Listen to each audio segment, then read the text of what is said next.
The heat kicked on just as the sun cracked over the trees outside, humming softly through the vents. I blinked into the pale morning light filtering through the old blinds of my childhood room. The air faintly scented with cinnamon and pine for a moment. It felt like every other Christmas morning I'd spent here, quiet, warm, expectant. I reached for my phone out of habit, not urgency. My name is Sonia Talbot, 29, and this is the story of how I discovered my brother had stolen $250,000 from me on Christmas morning, and how I turned the evidence I'd secretly gathered into a trap he never saw coming. If you've ever been betrayed by the people who should have been your biggest supporters, hit that like button, subscribe, and share this with someone who needs courage.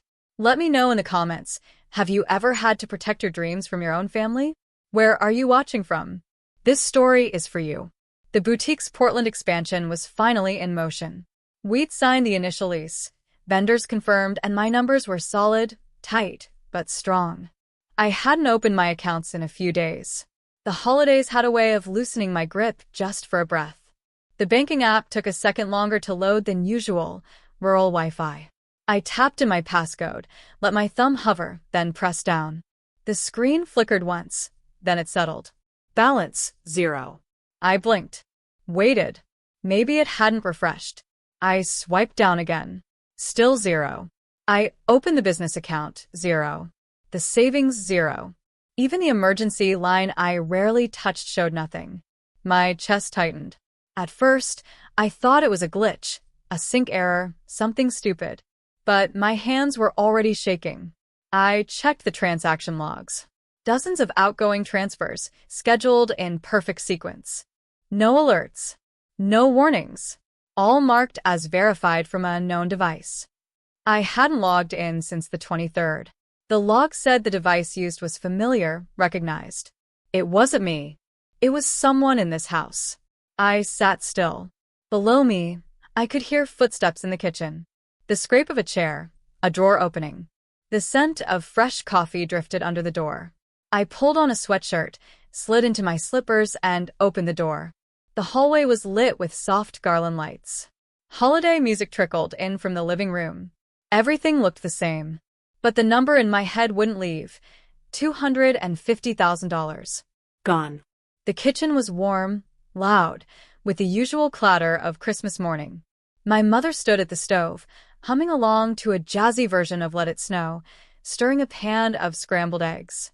The scent of cinnamon rolls drifted from the oven. At the table, Mason, my younger brother, was already seated, scrolling through his phone with one hand, sipping coffee with the other. "Morning," I said, sliding into my seat across from him. He looked up, flashed a smile that didn't reach his eyes. "You look like hell."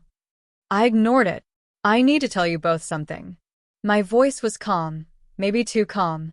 Last night, someone emptied all of my accounts, business, personal, everything, $250,000. And it was transferred out around 1:30 a.m. from a known device, one that's logged under my profile. Mason didn't flinch. My mother turned slightly, wooden spoon mid-stir. "Gone," she echoed. "Gone," I said. "And the log says it was a device that's been verified on my account. It wasn't me." Mason leaned back, stretched, and gave me that slow, familiar smirk, the one he always used when he thought he was smarter than everyone else in the room. "Prove it, Miss CEO." My mother laughed, but it was uneasy. She turned back to the stove. "Sweetheart, it's Christmas. Maybe it's just a system thing. A delayed posting. You've been under a lot of stress lately." I checked the logs, I said, eyes still on Mason. "It wasn't a glitch." He raised an eyebrow, then went back to scrolling his phone, unconcerned. "You're probably just tired. Happens when you mix ambition with too many spreadsheets." I didn't answer. I didn't raise my voice. I didn't cry. I sat perfectly still and watched him. Every shift, every twitch, every sip of coffee, his smirk was all the confirmation I needed. And the fact that our mother didn't say a word to him? That was confirmation, too. I used to tell myself he'd grow out of it. When I was 15, I bought my first phone with money I earned babysitting twins across the street. It wasn't fancy, just a blue flip phone with tiny silver stars I'd painted on the back. I was proud of it until it vanished 3 days before my birthday. I tore through every drawer, checked the garbage, even lifted the couch cushions twice. My mom said I probably misplaced it. A week later, I saw it sitting on Mason's dresser. Same stars, same smudge near the hinge. I picked it up, turned it over. A different SIM card. He walked in as I stood there holding it. "You went through my stuff?" he asked. "That's mine." "No, it's not. You're confused." He didn't yell. He didn't get defensive. He just dismissed me like I was stupid. And when Mom found out, she told me I was probably just tired and overreacting. "Your brother wouldn't steal from you," she said. "You probably left it in his room." The next year, we did a science fair together. I built the entire project: design, research, poster board. He showed up the morning of and slapped his name across the front. When we won, he gave the speech. We worked really hard. Junior year, he convinced me to co-sign a phone contract for him, just to build credit. I didn't even make it to the third billing cycle before the missed payment started. When the collection calls came, he said they were overreacting. "It's just a couple $100. Don't be dramatic." Every time I forgave. Every time I thought it was the last time. But it wasn't. It was always him pushing the line, taking what wasn't his, rewriting the story while I bit my tongue. He wasn't new to this. I was just late to admitting it. And now, sitting at my childhood kitchen table, watching him sip my mother's coffee from a holiday mug and scroll through his phone like nothing had happened, I knew this wasn't the first betrayal. It was just the most expensive one. And it wouldn't be the last, unless I stopped pretending. I climbed the stairs slowly, holding my breath with each step like I was walking into a crime scene that hadn't been taped off yet. My room was still as I'd left it, throw blanket folded at the edge of the bed, charger plugged in, my laptop resting neatly on the desk like it hadn't been touched. But I knew better. I sat down, powering it on. The login screen blinked awake, waiting. I hadn't opened it since arriving 2 days ago. My work was supposed to wait until after the holidays. That had been the plan. Family first. A break. A chance to breathe. I tapped in my password and watched the desktop loom into view. Everything looked untouched. No windows open. No recent files showing in the sidebar. I should have felt relief. Instead, I leaned forward and examined the machine more closely. The power cord was plugged into the right side port. I never used that one. It was loose, temperamental. I always chose the left. I reached around to unplug it and felt something cold and unfamiliar. My fingers wrapped around a small silver USB drive, barely visible, wedged into the back port. It had a clear cap and a faint smudge along the edge. Lipstick. Maybe coral pink. Not mine. I stared at it for a second too long, then slid it free and plugged it into my older laptop, the backup I always traveled with but rarely touched. The folders looked empty at first, but I knew where to look. I opened the drive's Meta-created 1:34 a.m., December 25th, modified 1:36 a.m. device name, Talbot Core. My laptop. Network. Local private IP. Location. Inside this house. There it was. Quiet. Undeniable. I took screenshots of everything, saved a copy to my encrypted drive. Then I opened Signal and forwarded the images to Fane, my tech-savvy best friend. Need you to pull shadow data off this drive. Timestamp confirms access from my system while I was asleep. Got it. Don't touch anything else. Back it all up. I'll scrape what I can. I stared at the screen for a long time after the message came through. The room felt quieter than it had earlier. Not peaceful, just still. Like the kind of quiet that comes after something breaks. Not before. I backed up everything, then sat back in the chair, numb. It wasn't just the money. It was how confident he'd been. That no one would notice, that no one would stop him, that I wouldn't. By the time I came back downstairs, the living room had been transformed into the usual post-Christmas chaos. Gift wraps scattered like fallen leaves. Empty coffee cups on every flat surface. Carols drifting lazily from the speaker in the corner. My cousins were laughing over matching pajamas. My aunt was taking blurry photos no one would ever print. And in the middle of it all sat my mother, smiling like she'd already forgotten everything I'd said. Mason stepped forward with a small box in his hand, velvet blue, with a silver ribbon. "For you," he said, voice light, practiced. "Wanted to get you something timeless." She took it with a delighted gasp, the kind only mothers can do when their favorite child is performing generosity in front of an audience. She opened the lid slowly. Inside, nestled in satin, was a delicate sapphire teardrop necklace. I stopped breathing for half a second. It was the same one, the same design I'd bookmarked 3 weeks ago after signing the lease for the Portland expansion. I'd saved it in a folder labeled after launch. Gift for Mom. I hadn't bought it yet. I wanted to wait until the contract was finalized. I wanted to attach it to something meaningful, a moment earned. Now it sparkled in her palm as she lifted it, tears already blooming in the corners of her eyes. "Mason, it's beautiful. You didn't have to." He shrugged, flashing his modest hero smile. "You deserve nice things." She reached forward, wrapped her arms around him, and kissed his cheek. "You're such a good son." I stood completely still, watching the whole thing like someone observing their own memory get rewritten in real time. I didn't need to ask where he got the idea or the money. I knew.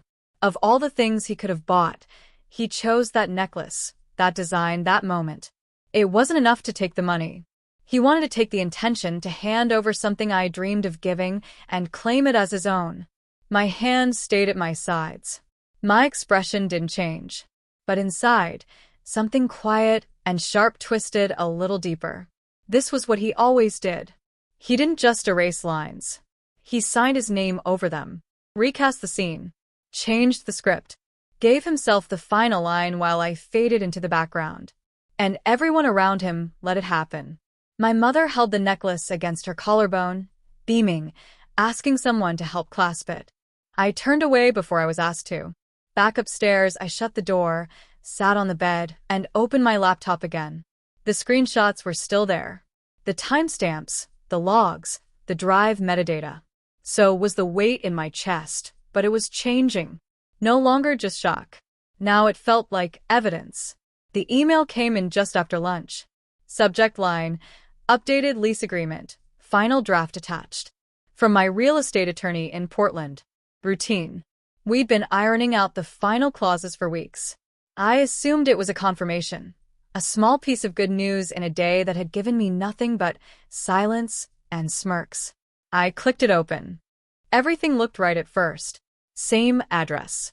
Same terms. Same square footage. I scanned through quickly, half out of habit, until I got to the signature page. Owner, Taj Operator. M. Talbot Holdings, LLC. Signed, Mason Talbot. Date, December 24th. I blinked. Then blinked again. It wasn't a typo. His name was there, typed cleanly where mine should have been.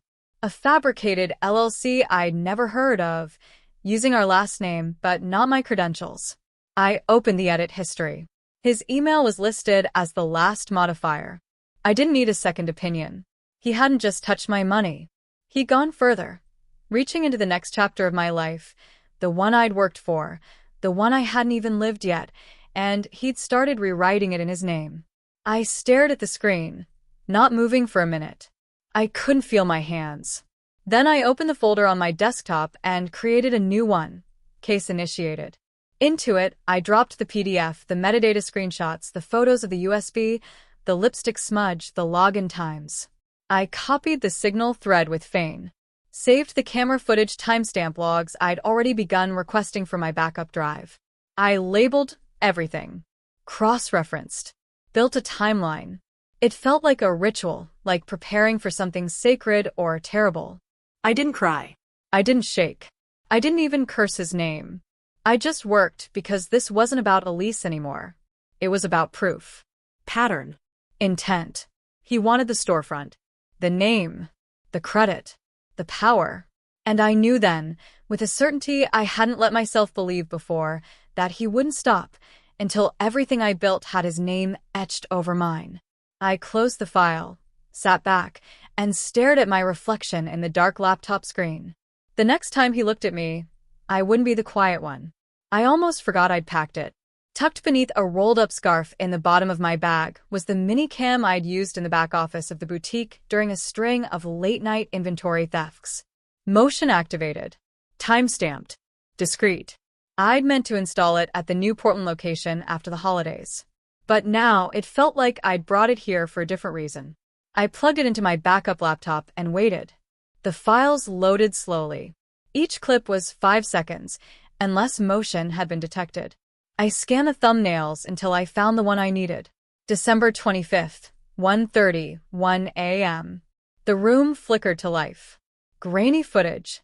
Slightly angled, but clear enough. Mason, wearing one of Mom's robes, hair pushed back, moving with ease. No hesitation. No sign of guilt. He sat at my desk, opened my laptop, plugged in a USB, the same one I'd pulled from the port that morning. He typed fast, like he'd done it before. Then he leaned back, smirked at the screen, and left. No audio. No shadows. No mystery. Just fact. I paused the video and let the silence stretch around me. This wasn't paranoia. It wasn't a misunderstanding. It was theft, deliberate, rehearsed, confident. I picked up my phone and called Fane. He answered on the second ring. "You okay?" "No," I said. "But I have it. Footage. Timestamp matches. It's him." He didn't respond right away. "Then we're moving forward." I nodded, forgetting he couldn't see me. Yes.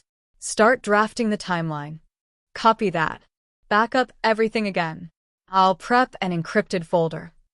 I ended the call and turned back to the laptop, letting the video loop once more. Mason's smirk didn't sting this time. It clarified. He thought I'd freeze. He didn't expect me to record him doing it.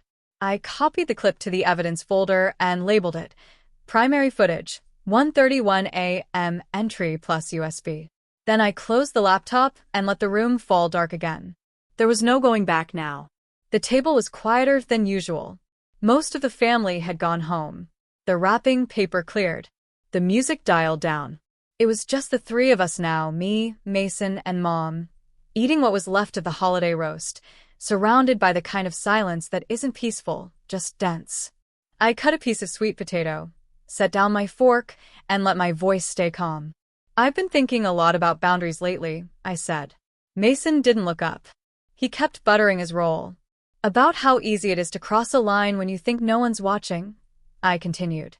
"And how some people take things just because they believe no one will stop them." He froze for half a second, barely noticeable. But I caught it. Mom reached for the gravy, eyes still on her plate. "You're always so serious this time of year," she said lightly. "I think I've just finally learned how to see things for what they are." Mason looked up then, slow and measured. "Still spiraling over your spreadsheets?" I smiled. Not the kind that gave anything away. No. Just realizing the difference between a mistake and a pattern. He didn't reply. Didn't smirk. Just went back to eating, slower this time. Mom cleared her throat. "Can we not do this tonight?" I nodded once, still watching Mason. The air between us had changed. Not by much, but enough. He felt it, the shift, the quiet that didn't come from retreat, but from readiness.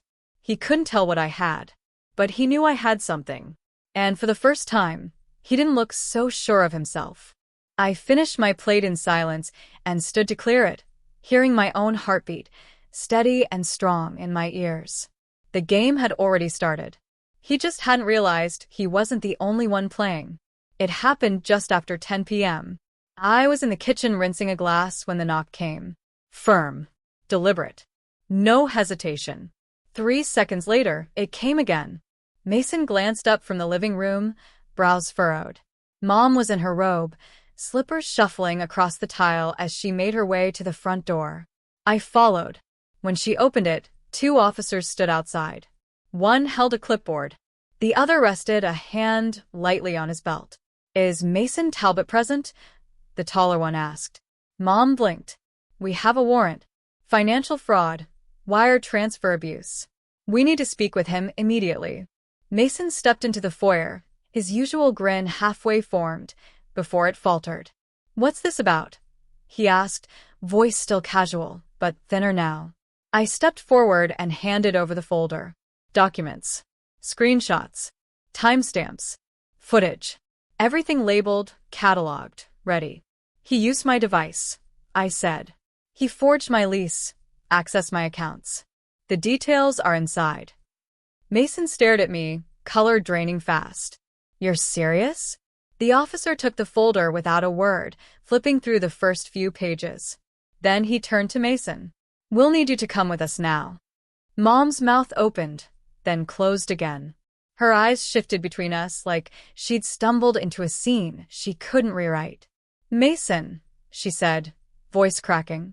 Tell them this is a mistake. He didn't answer, didn't look at her.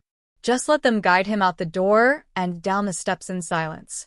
She turned to me, eyes glassy, jaw tight. But there was no apology in her face. Only betrayal, as if I was the one who'd broken something. I didn't speak. I didn't explain. I just watched the door close behind him.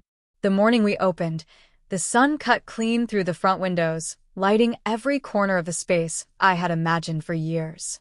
Reclaimed wood shelves lined the walls. The checkout counter sat beneath a hand-painted sign that read, Third Thread. It was quiet. No ribbon cutting. No press. Just me, unlocking the door and turning the sign to open. I didn't invite anyone from home. I didn't need them there. The quote hung behind the counter in a small glass frame, my father's handwriting, faded, but sure. You don't have to scream to be powerful. It reminded me of the grocery lists he used to leave. The birthday notes tucked into coat pockets.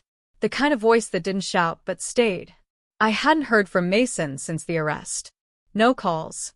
No messages. His lawyer reached out once. I forwarded everything to Fane. The case moved forward without me needing to show up again. Mom sent one text a week after he was taken. You went too far. I didn't answer. Some people don't grieve the loss of a relationship. They grieve the loss of the role they played in keeping you small. I didn't miss her voice. I had my own now. The door opened. A customer stepped inside, looking up at the shelves, the soft green walls, the quiet welcome of the space. I smiled and stood tall behind the counter. If this story moved you, if you've ever had to protect your dreams from your own family, hit like, subscribe, and share. Let me know in the comments. Have you ever had to walk away to save yourself? Where are you watching from? Thank you for listening. And remember, your worth isn't measured by what you do for others. It's measured by how you treat yourself.